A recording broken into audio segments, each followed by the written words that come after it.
श्री अग्रसेन कन्या महाविद्यालय की ऑनलाइन क्लासेस में मैं आपका हार्दिक स्वागत करता हूं।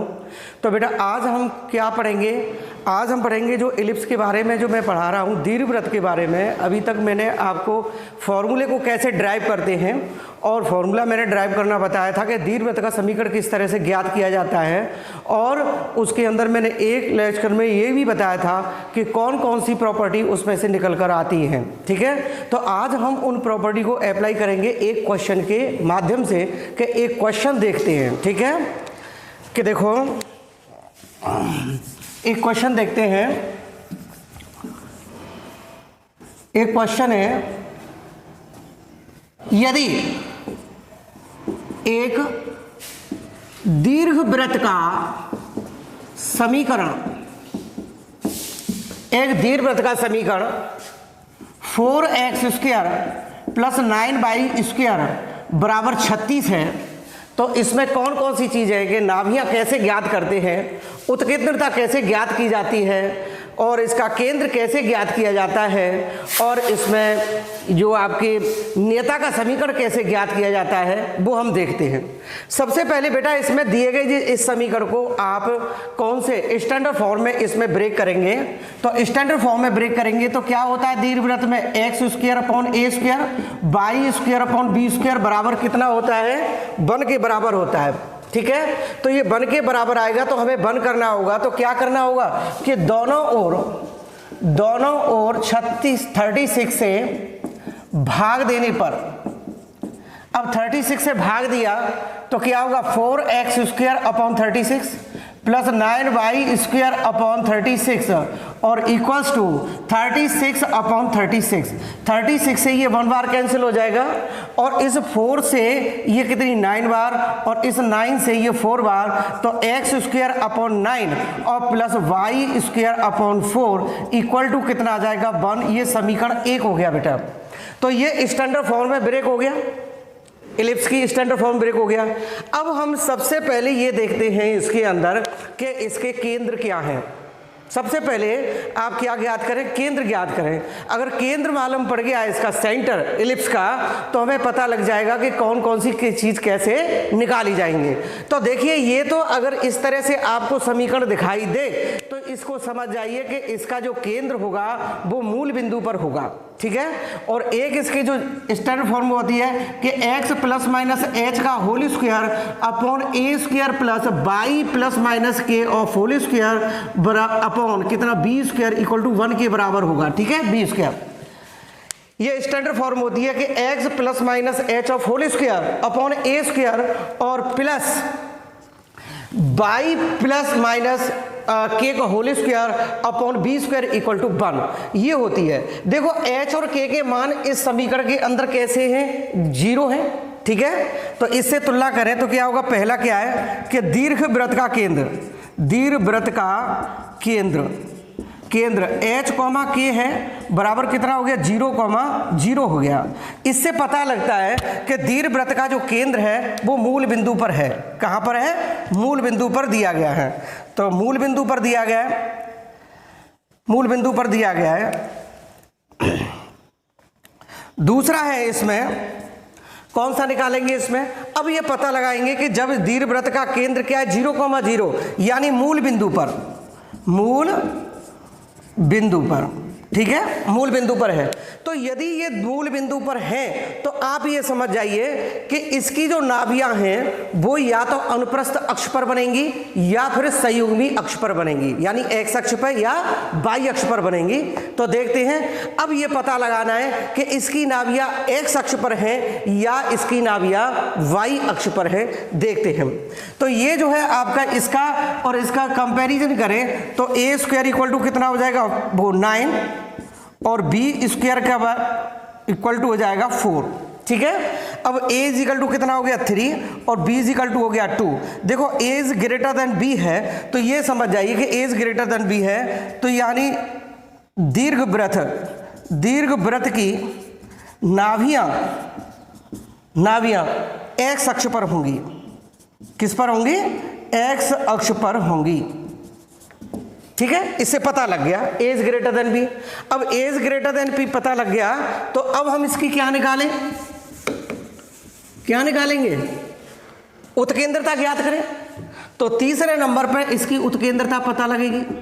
तो उत्केंद्रता के क्या होता है कि बी स्क्वायर बराबर ए स्क्वायर 1 माइनस ई स्क्वायर हो जाएगा। और बी स्क्वायर की वैल्यू कितनी हो गई इसमें 4 के बराबर हो गई, और ए स्क्वायर की वैल्यू 9, तो 1 माइनस ई स्क्वायर हो गया, और 4/9 equal to 1 minus e square, और ये हो जाएगा e square equal to 1 minus 4/9 के बराबर हुआ। और ई इज इक्वल टू कितना हो गया 5 वो ई स्क्वायर इक्वल टू 5/9 के बराबर हो गया, और ई इक्वल टू √5/3 के इक्वल हो गया। तो यानी इसकी जो उत्केंद्रता है वो कितनी हो गई √5/3 के बराबर हो गई। ठीक है, अब हम देखेंगे कि इसकी जो नाभियां हैं वो क्या होंगी। तो देखो नाभियां कहाँ होंगी आपकी, चौथा पॉइंट है नाभियां कि दीर्घ वृत्त की नाभियां कहाँ होंगी। एक डायग्राम बना लेते हैं। ये तो एक्स अक्ष है जी, कौन सा हो गया, कौन सा अनुप्रस्थ अक्ष है, और ये हो गया आपका संयुग्मी अक्ष है, और इस तरह से आपकी आकृति बनेगी। ठीक है, ये एक्स है, एक्स डैश, और वाई, और ये वाई डैश है। केंद्र क्या निकला था 0,0 निकले थे। ठीक है, तो नाभियां कहाँ पहुंच गई हैं आपकी, यानी A,0, और ये हो जाएगा आपका -A,0, यानी S, और ये S डैश के बराबर हो गई। ठीक है, ये A है, A डैश, और ये A, ये दीर्घ अक्ष हो गया, B और B डैश ये हो गया लघु अक्ष। ठीक है, अब आगे देखते हैं कि दीर्घ वृत्त की नाभियां क्या होंगी। तो दीर्घ वृत्त की नाभियां कितनी होगी A,0, A,0 और -A,0।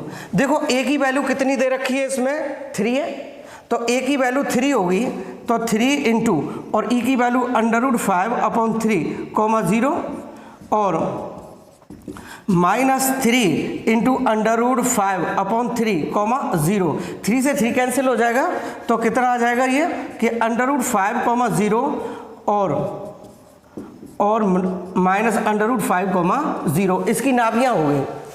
ठीक है, अब नाभियों के बाद अगला पॉइंट निकल के आता है किसका, ए और बी के मान तो हमें पता ही।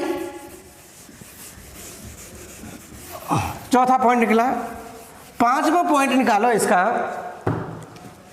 पांचवा पॉइंट निकालेंगे कि यानी दीर्घ अक्ष निकालो। दीर्घ अक्ष यानी दीर्घ अक्ष की लंबाई, दीर्घ अक्ष की लंबाई कितना 2 है, तो 2 इंटू 3 इक्वल टू कितना हो गया 6। लघु अक्ष निकालो, लघु अक्ष की लंबाई कितनी हो गई आपकी 2b, तो 2 इंटू 2 इक्वल टू कितना हो गया 4 के बराबर हो गया। ठीक है, तो ये आपकी लघु अक्ष की लंबाई हो गई। छठवां पॉइंट है कि यदि इस पर आपसे पूछा जाए कि दीर्घ अक्ष का समीकरण क्या होगा, इस पर अगर पूछा जाए तो दीर्घ अक्ष का समीकरण क्या होगा, कि दीर्घ अक्ष का समीकरण, दीर्घ अक्ष का समीकरण होगा बेटा y = 0। इस दीर्घ अक्ष का ए डैश का जो समीकरण होगा वो y = 0 होगा। इसी तरह से 6 है लघु अक्ष का समीकरण, लघु अक्ष का समीकरण होगा वो x = 0 होगा। अब आपकी रह गई कौन सी, नाभिलंब जीवा की लंबाई। नाभिलंब जीवा की लंबाई क्या होती है कि वो जो है आपकी कहाँ से जाती है, फोकस से जाती है। ये L और ये L डैश हो गया, तो ये कितनी बनेगी कि 2b² है 6 होगी कि नाभिलंब जीवा की लंबाई, नाभिलंब जीवा की लंबाई क्या होती है आपकी कि 2b², इसमें 2b² a के बराबर है, और 2b² अब निकालो 2b² की वैल्यू कितनी थी आपकी 4, और इसकी कितनी है आपकी 3, तो ये कितनी होगी 8/3। ठीक है, a की वैल्यू कितनी है बेटा 3 के बराबर है, और ये 8 के बराबर हो गई। अब नियता का समीकरण है, नियता का समीकरण क्या होगा, देखो नियता का समीकरण, ये नियता होती है इसकी, नियता का समीकरण क्या होगा कि जो A,0 और माइनस ए कॉमा 0, दो चीज़ें होती हैं। तो आपका 7th पॉइंट है, ये 7th है ये वाला, और ये 8 पॉइंट है। ये होता है नियता का समीकरण, नियता का समीकरण यानी ए अपॉन ई प्लस माइनस का। तो ये रख लीजिए। तो ए की वैल्यू कितनी थी आपकी, तो ए की वैल्यू आपकी कितनी निकल के आई है, ए की वैल्यू निकल के आई है 3, और इसकी वैल्यू कितनी है √5/3, तो प्लस माइनस के 9/√5, और √5 से ऊपर नीचे मल्टीप्लाई कर दीजिए तो कितना प्लस माइनस के 9√5 के बराबर हो गई। ठीक है, समझ में आ गया ना कि ए की वैल्यू कितनी थी, यहाँ पे यहाँ से देख के मिल सकता है हमें कि ए की वैल्यू हमने अप्लाई करी थी 3 हो गई। तो ये जो ए की वैल्यू है वो ये 3 हो गई, और ई की वैल्यू कितनी थी हमारी कि √5/3, तो √5/3 ऊपर नीचे, और इसको रैशनलाइजिंग कर दिया। ठीक है, तो इस प्रकार से निकालते हैं। ठीक है, एक क्वेश्चन दिया है आपका, एक क्वेश्चन है, देखो एक एग्जाम्पल भी है आपका पहला, और उसमें दिया है, उसमें संयुग्मी अक्ष को बताया गया है, संयुग्मी अक्ष पर बनता है। तो देखो एग्जाम्पल नंबर 1 है, और बहुत ही इंपॉर्टेंट क्वेश्चन है कि देखो दिया है दीर्घ वृत्त का समीकरण। तो दीर्घ वृत्त का समीकरण क्या है, इसमें 9x² 5y² - 30y = 0 ये दिया है। ठीक है, अब हमें इसका निकालना है। तो क्या क्या चीजें पूछिए, जो चीजें पूछिए वो मैं आपको बता दूंगा। पहले इसको देखते हैं। पहले सबसे पहले इसको स्टैंडर्ड फॉर्म में ब्रेक करो। किस में करो, स्टैंडर्ड फॉर्म में ब्रेक करेंगे। तो जब स्टैंडर्ड फॉर्म में ब्रेक करेंगे तो क्या करना पड़ेगा कि 9x², 5 कॉमन लीजिए इसमें, तो y² - 30y और =0 हो जाएगा बेटा। ठीक है, अब हमें क्या करना होगा, इसका होल स्क्वायर बनाना होगा, और होल स्क्वायर बनाना होगा तो हमें क्या करना होगा, y² का वर्गमूल है तो y आ गया, माइनस की 30y, सॉरी इसमें 6 आएगा बेटा, 6 आएगा। तो 6y में अगर आप y से डिवाइड करेंगे तो कितना आ जाएगा, -6 आ जाएगा, और -6 का आधा करें तो -3 आ जाएगा, और -3 का होल स्क्वायर करेंगे तो कितना आ जाएगा, 9। ठीक है, तो 9 इसमें जोड़ दीजिए और 9 ही इसमें से माइनस कर दीजिए। तो ये कितना होगा, 9x² + 5 और y² - 6y + 9 और -9 और = कितना हो गया, 0। ठीक है बेटा, अब 9x² + 5 y² - 6y + 9 और इसका इसमें मल्टीप्लाई करके कितना आ जाएगा, 45 = 0। अब इसका होल स्क्वायर बना दो कि 9x² + 5 y - 3 का होल स्क्वायर हो जाएगा, और ये 45 है। वही स्टैंडर्ड फॉर्म में निकालना है आपको। तो स्टैंडर्ड फॉर्म कौन सी होती थी कि x ± h का whole square upon a² + y + k of whole square upon b² = 1 के बराबर है। ठीक है, और ये जो है ये x² अपॉन a² और y² अपॉन b² बराबर बने, तो बेटा ये मूल बिंदु के लिए होता है कि इसमें अगर ऐसा दिखाई दे तो वो जो है आपका किस पे होगा कि उसका केंद्र जो है मूल बिंदु पर होगा। अगर ऐसा है तो वो केंद्र मूल बिंदु पर नहीं है, यानी दीर्घवृत्त का केंद्र यानी उसमें आपका कहीं पर भी होता है, x अक्ष या y अक्ष को छोड़कर कहीं भी हो सकता है, x अक्ष पर भी हो सकता है, y अक्ष पर भी हो सकता है, और उनको हटके कहीं पर भी उसमें हो सकता है। ठीक है, तो हमें स्टैंडर्ड फॉर्म में ब्रेक करना होगा। तो दोनों ओर 45 से भाग देने पर, 45 से भाग देंगे बेटा कितना होगा, 9x² अपॉन 45 + 5 y - 3 का होल स्क्वायर अपॉन 45 = कितना हो गया, 45 अपॉन 45 से कैंसिल हो गया पर। अब इससे कितना हो गया, ये 5 के बराबर हो गया, तो x² / 5 और प्लस ये कितना हो गया, 9, तो y - 3 का होल स्क्वायर अपॉन कितना हो गया, 9 और = 1। इसको समीकरण 1 दे दीजिए क्योंकि ये स्टैंडर्ड फॉर्म है इसकी। ठीक है, जब स्टैंडर्ड फॉर्म है तो हमें सबसे पहले बेटा किसको पकड़ करनी होगी, पहले बताओ, केंद्र की। तो केंद्र कहाँ से निकलते हैं, ऊपर वाले से। तो इसमें अगर कोई चीज़ इंक्लूड नहीं है तो ये मान लीजिए कि इसमें आपका x की वैल्यू जो है, x का जो केंद्र है, केंद्र जो x और y के जो दो मान होते हैं वो x का मान कितना है, वो 0 है। ठीक है, तो यानी इसमें ऐसे भी कर सकते हैं कि x 0 होल स्क्वायर और प्लस ये कितना हो गया 5 और प्लस ये बाई माइनस 3 का होल स्क्वायर अपॉन कितना हो जाएगा 9 और इक्वल टू 1 है। ठीक है, तो सबसे पहले निकालें केंद्र। तो दीर्घवृत्त का केंद्र, दीर्घवृत्त का केंद्र निकालें तो 0,3 हो गया। क्यों निकलता है इसका? तो x बराबर तो 0 हो गया और y माइनस 3 इक्वल टू 0, तो y इक्वल टू 3 है। तो ये वृत्त के वो दीर्घवृत्त का केंद्र हो गया। अब दीर्घवृत्त का केंद्र यहाँ क्या है? 0 और यहाँ 3 है। तो ये कहाँ पर बन रहा है आपका?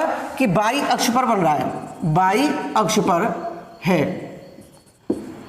दीर्घवृत्त का केंद्र कहाँ पहुंच गया? y अक्ष पर है। तो y अक्ष पर है तो अब आप समझ लीजिए कि इसका दीर्घवृत्त का केंद्र चेंज हो चुका है बेटा। क्या हो चुका है? चेंज हो सकता है। जब चेंज हो गया है तो अब आपसे इसको नॉलेज मिलेंगी कि इसकी जो नाभियां हैं वो अक्षों पर, y अक्ष पर भी हो सकती है। अब तो कन्फर्म है कि y अक्ष पर, x अक्ष पर तो जाने से रही, या फिर इसकी नाभियां x अक्ष के समांतर भी हो सकती हैं। किसके समांतर हो सकती हैं? x अक्ष के समांतर हो सकती हैं। तो ये पता लगाना होगा कि इसकी नाभियां हैं तो हैं कहाँ। ठीक है, तो सबसे पहले ये तो पता लग गया कि इसका जो केंद्र है वो y अक्ष पर बन रहा है। तो नंबर 2 है आप, इसमें a स्क्वायर की जो वैल्यू है 5 है और b स्क्वायर की जो वैल्यू है वो 9 है और a इजिकल टू रूट 5 है और b इजिकल टू 3 है। तो ये a लेस देन b हो गया कि नहीं हो गया? देखो a लेस देन b। तो यानी इससे क्या पता लग रहा है कि इसकी नाभियां क्या हैं, कहाँ होंगी? y अक्ष पर होंगी। यानी ये दीर्घ वृत्त की नाभियां क्या होती है कि y अक्ष पर होंगी, y अक्ष पर होंगी, या कहीं दूसरी जगह भी हो सकती है, y अक्ष पर भी हो सकती है और y अक्ष के और दूसरी जगह हो सकती है, कोई पता नहीं है, ये तो आपको पता है। लेकिन केंद्र बदल गया, मूल बिंदु से केंद्र बदल गया तो आप ये समझ जाइए कि इसकी नाभियां भी बदल चुकी हैं, नाभियों को भी बदल गया इसके साथ, केंद्र के साथ नाभियां भी चेंज हो गई। ठीक है, अब नाभियां जब चेंज हो गई तो उसको निकालेंगे कैसे? उसका तरीका अलग है। ठीक है, जब नाभियां निकालेंगे, जब मैं आपको बताऊंगा, ये बात ध्यान रखना कि यानी केंद्र बदल गया, मूल बिंदु से उसके केंद्र बदल गए तो इसकी नाभियां भी चेंज हो गई। ठीक है, तो अब ये दीर्घवृत्त की नाभियां y अक्ष पर होंगी, इससे पता लग रहा है क्योंकि a लेस देन b है। यानी ये तो आपका हो गया संयुग्मी अक्ष और ये हो गया अनुप्रस्थ अक्ष हो गया। ठीक है, तो एक हम रफली डायग्राम बना लेते हैं, और इसको हटा देते हैं बेटा। ठीक है, इसको हटा देते हैं और इसमें जो सेंटर है वो कितना हो गया आपका 0,3 हो गया। ठीक है, अब ये S है और ये S डैश है। ठीक है, अब हमें क्या निकालेंगे? इसकी नाभियां। तो सबसे पहले हम पकड़ करो इसमें कि इसकी उत्केंद्रता ज्ञात करो। जब इसकी उत्केंद्रता ज्ञात करेंगे तो क्या होगा बेटा कि a स्क्वायर बराबर b square 1 minus e square. अब आप कहेंगे कि इसमें चेंजिंग क्या है कि जब आपकी कितनी X square upon A square plus Y square upon B square बराबर 1 अप्लाई करते थे तो ये कितना होता है उत्केंद्रता के b स्क्वायर बराबर ए स्क्वायर और 1 माइनस ई स्क्वायर अप्लाई करेंगे, और किसके लिए? a is greater than b के लिए, और a लेस देन b के है तो a square equal to b square और 1 माइनस ई स्क्वायर के बराबर आ गई। ठीक है, तो यहाँ देखिए कि a स्क्वायर की जो वैल्यू है वो कितनी आ गई बेटा? इक्वल टू बी स्क्वायर और 1 माइनस ई स्क्वायर। तो ए स्क्वायर की जो वैल्यू है वो आपकी आई 5 के बराबर है और ये किसके बराबर? 9 के बराबर और 1 माइनस ई स्क्वायर। तो 5 बटे कितना? 5/9 हो गया और 1 माइनस ई स्क्वायर हो गया और ई स्क्वायर इक्वल टू 1 माइनस 5/9 और ई इक्वल टू कितना हो जाएगा आपका? ई स्क्वायर इक्वल टू यानी 4/9 हुआ और ई की जो वैल्यू होगी 2/3 के बराबर हो गई। ठीक है, किसके बराबर हो गई? 2/3 के बराबर। अब हमें क्या निकालना है कि इसमें आपकी नाभियां भी तो ज्ञात करनी है हमें, तो नाभियां देखते हैं इसकी क्या होंगी। तो नाभियां क्या होंगी इसकी? y अक्ष पर है तो इसकी नाभियां क्या होंगी कि 0,be और ये 0,-be के बराबर होंगी। तो 0,b के बराबर होंगी तो देखो क्या करते हैं इसमें कि नाभियां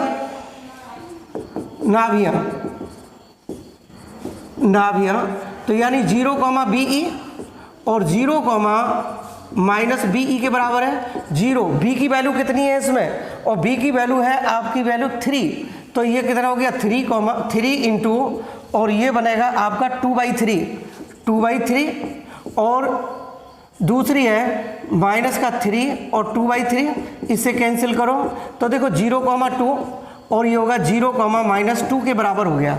तो मैंने आपको पहले बताया था कि नाभियां भी बदल जाती हैं केंद्र के साथ साथ, तो हम क्या करते हैं कि इसमें से इन दोनों को जोड़ देते हैं। देखो 0 + 0 और 2 + 3, ठीक है, और इसमें 0 + 0 और -2 और +3 के बराबर हो गया।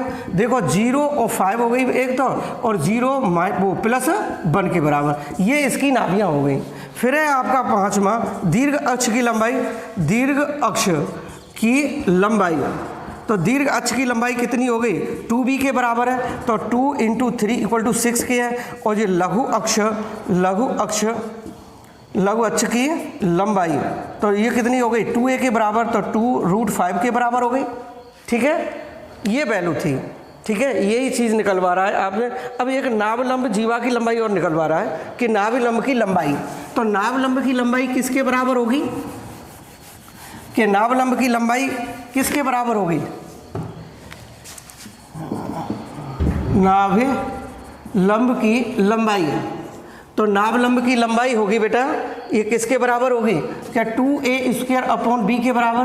तो a की वैल्यू कितनी है, 5 है, और ये 3 हो गया, तो 10/3 के बराबर होगा। ठीक है, तो बेटा आपको समझ में आ गया होगा। थैंक यू वेरी मच, और आज के लिए इतना ही। Thank you very much.